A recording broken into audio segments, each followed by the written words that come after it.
He looked at me across the breakfast table, sipping his coffee like he hadn't just said something that would echo in my head for weeks.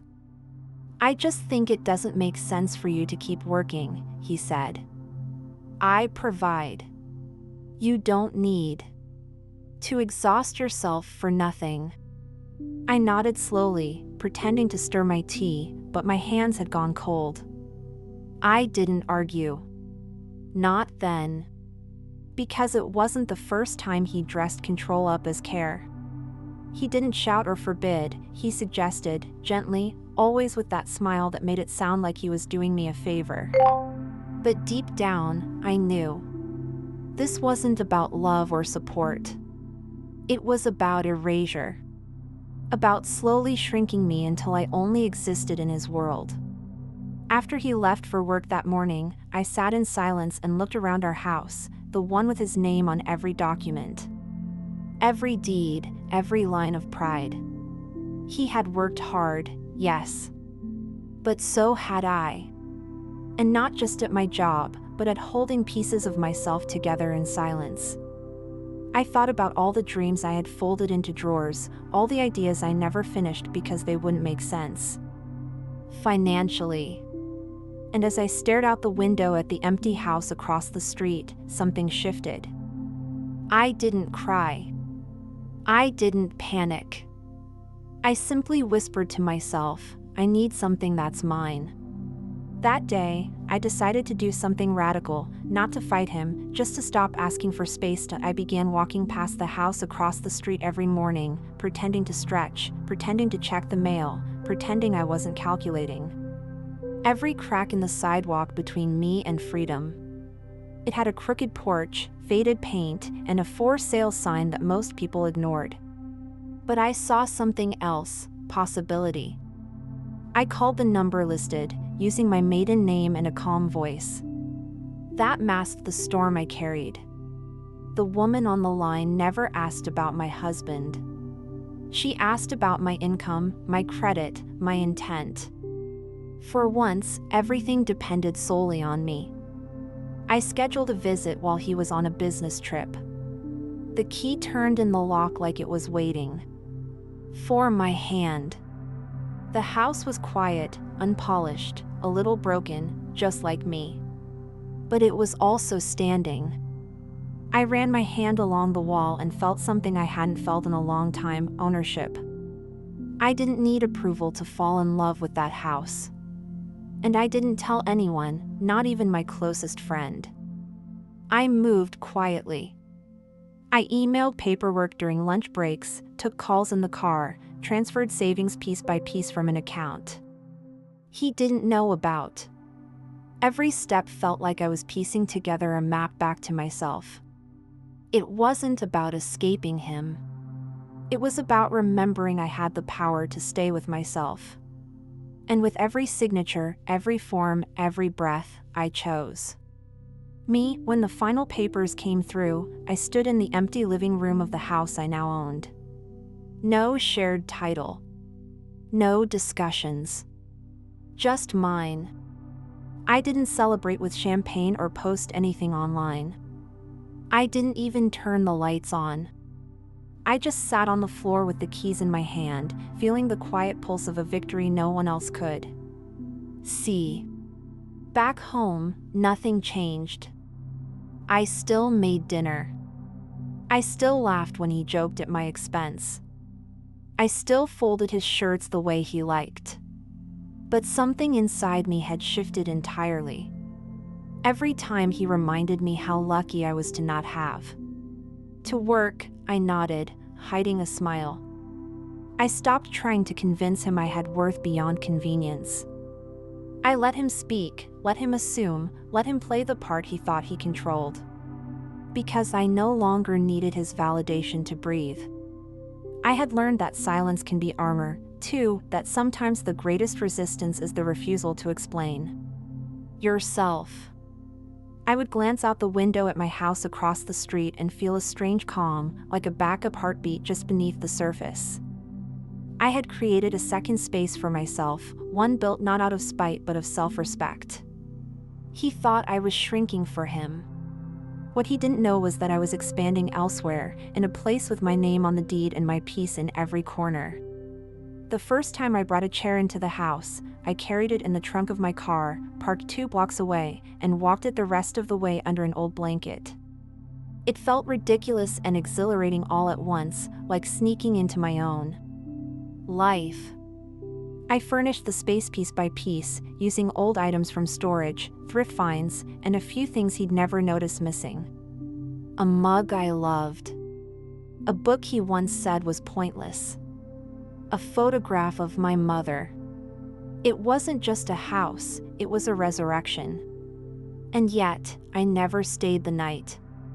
Not yet. I wasn't ready to live 2 separate lives. I was building this slowly, deliberately. Every evening I spent there, even for an hour, was a quiet rehearsal for the day I might need it for real. Back in our shared home, the pressure remained the same. He started suggesting I cancel my professional license. Why renew it if you're not going to use it? He said, smiling like it was reasonable. I nodded, said I'd think about it. Then renewed it in secret the next day. I wasn't defying him out loud. I was simply refusing to disappear. And that house across the street, with its chipped paint and crooked porch, became my sanctuary. No one congratulated me for it. No one even knew. But every time I turned a key in that door, I felt like I was walking back into the parts of myself I'd refused to bury. He had no idea. That was the strange part.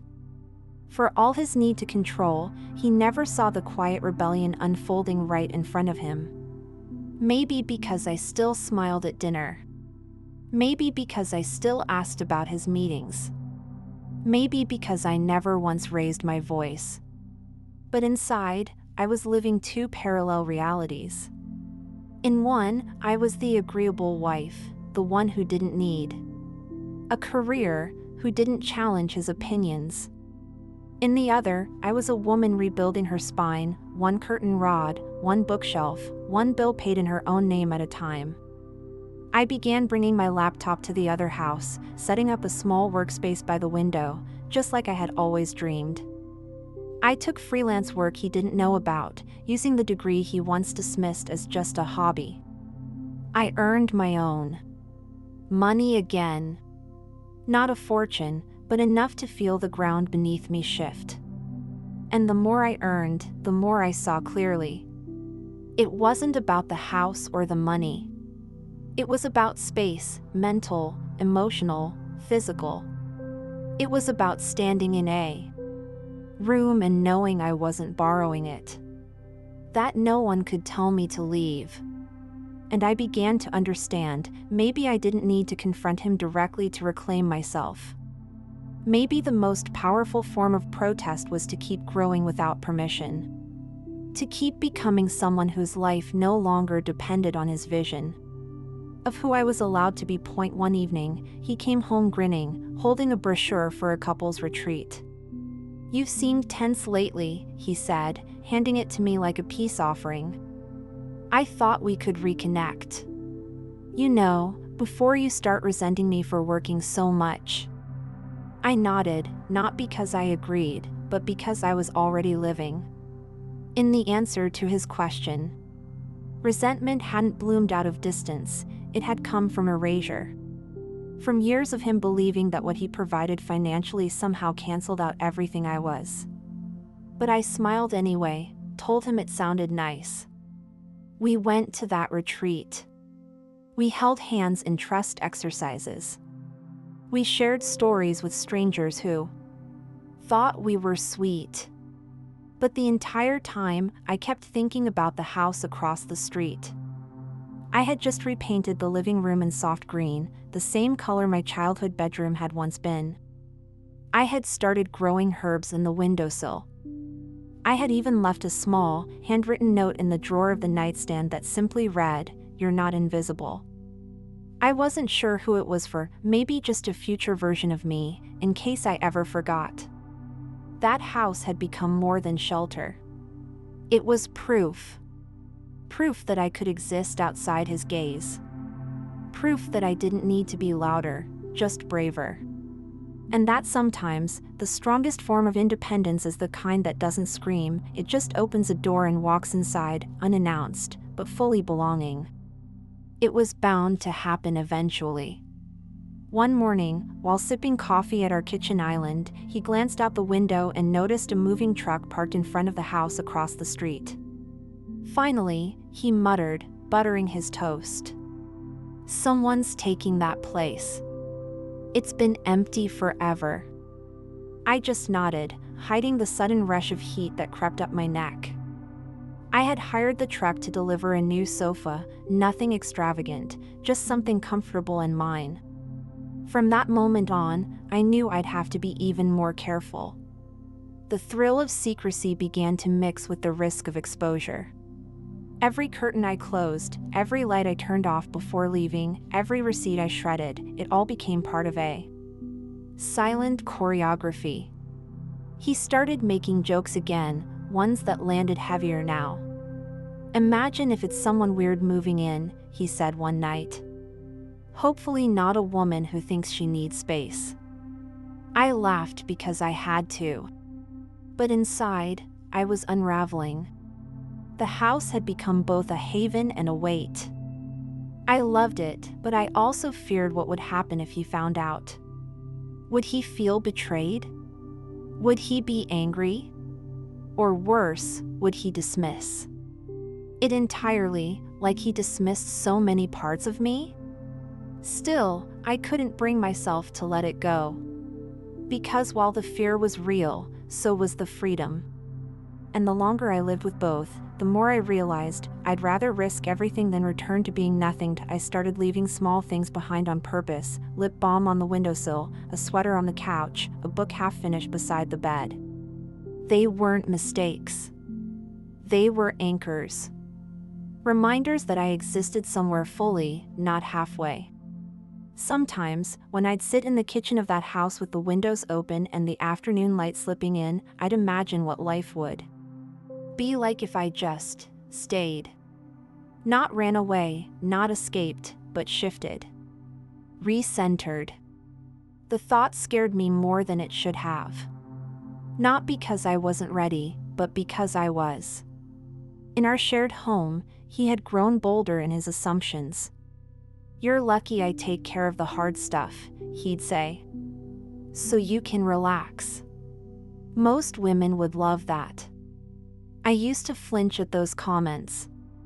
Now, I filed them away like receipts from a store I no longer shopped at. I wasn't relaxing, I was rehearsing. Practicing the life I could live without constantly shrinking myself. He still didn't notice the changes, the way I no longer asked before making small decisions, the way I stood straighter when speaking, the way I didn't fill the silences with apologies anymore. I had stopped seeking his permission, even in the smallest ways. And with each quiet rebellion, I felt more solid in my skin. I wasn't building a secret. I was building a version of myself that could finally withstand the weight of being seen for everything I was, and not just the roles I played for him. One night, he came home late from a business dinner, his voice louder than usual, his smile stretched thin with wine and self-importance. He dropped his keys on the counter and said, "You should have seen the house across the street tonight. Lights on. Someone's definitely moved in. I should introduce myself." My heart nearly stopped. I was careful, every light off before leaving, every trace erased. But maybe I had missed one. Or maybe this was fate pushing things forward. I laughed lightly and said, "Maybe give them time to settle in first." He shrugged, already forgetting the thought. But I couldn't. I barely slept that night. I kept playing out the scenarios. What if he knocked? What if he asked questions? What if the secret came out not in some grand confession, but through a flickering lamp I forgot to turn off? The fear wrapped itself around me like ivy, but underneath, It was something stronger, clarity. I was tired of tiptoeing through a life I built with my own hands. Tired of editing myself in every room we shared. The house across the street wasn't a secret anymore, it was a statement. Not against him, but for me. I realized then that the scariest part wasn't him finding out. It was the idea of living the rest of my life pretending I hadn't needed more. That house had become a mirror, and every time I looked into it, I saw a woman who wasn't afraid anymore. Just waiting. Just ready. The moment came on a Saturday morning, wrapped in the kind of silence that usually preceded storms. He was pacing around the living room, annoyed because his credit card had been declined at the golf club. "Must be fraud," he muttered, calling the bank with irritation. I watched from the hallway, arms crossed, saying nothing. I knew why it was declined. I'd moved the joint savings account balance, my half, into a private account under my name the night before. It wasn't revenge. It was protection. Years of hearing you don't need your own money had taught me otherwise. I stood there, watching him spiral over a transaction, and realized how different we had become. He still thought of life in terms of ownership, what he provided, what I used. But I no longer belonged to that equation. I had stopped being the passive half of a partnership that only looked equal on paper. And I didn't need to announce it. I simply existed differently. I walked over, calm, and said, "Don't worry, it's probably just a glitch." "Want me to make us coffee?" He nodded, still muttering, not realizing that I had already begun brewing something far stronger than coffee, a future that didn't rely on his approval or his accounts. I went to the kitchen, heart steady, and glanced across the street. My curtains were open. Sunlight spilled through them. And for the first time, I didn't care if he saw. Because if he did, maybe he'd finally see me too. Later that afternoon, while he was out, I walked across the street with no more hiding, no scarves, no quick glances over the shoulder. I opened the door wide, let the light flood in, and stood in the center of the living room. It felt different now. Not like a secret, but like a second skin I was finally ready to wear in daylight. I dusted the shelves slowly, rearranged the cushions, and placed a new photo on the mantel, just me, standing on a mountain I'd hiked before we met, smiling like I remembered who I was. I didn't cry. I didn't collapse in relief. I simply existed there, fully. My phone buzzed with a message from him. "Can you bring my navy tie down from upstairs?" That was our rhythm, him asking, me providing. But this time, I let the phone rest on the counter. I didn't rush back. I took another hour to finish what I was doing. When I finally returned, tie in hand, he asked where I'd been. "Just out," I said. And for the first time, he didn't question it. Maybe he sensed it. Maybe he knew something had shifted. Or maybe, like most of the past, he chose not to look too closely. Either way, I didn't explain. I no longer needed his understanding to justify my movements. My life was no longer a series of permissions, it was a series of quiet choices. And each one, made for me, was stitching together the freedom I had once believed was gone forever. That evening, I stood at the window of our shared home, watching my other house as the porch light flicked on automatically. It was strange, feeling more at home in a place where no one waited for me. But maybe that was the point. Peace doesn't always come from being needed. Sometimes it comes from finally needing yourself. I thought about everything that had led to this moment, the clipped conversations, the dismissive gestures, the invisible erosion of who I was. And yet, I didn't hate him. That surprised me most. I didn't feel rage or bitterness, I felt distance. like watching someone I used to know from across a crowded room. He came up behind me, wrapping his arms around my waist, kissing the side of my face. "You've been quiet today," he said. I nodded. Just thinking. And I was. Thinking about how long I'd allowed myself to shrink to fit a version of love that always felt conditional. Thinking about how long I'd been loyal to a life that never truly saw me. He smiled, satisfied with my half-answer, and walked away, already immersed in his own world again. And I stood there, not heartbroken, not unsure, but incredibly clear. I didn't need to confront him to reclaim myself. I just needed to choose differently, even once. And I knew then that the real question wasn't whether he'd noticed the house. It was whether I was ready to stop waiting for him to see me, and start walking fully into a life where I saw myself.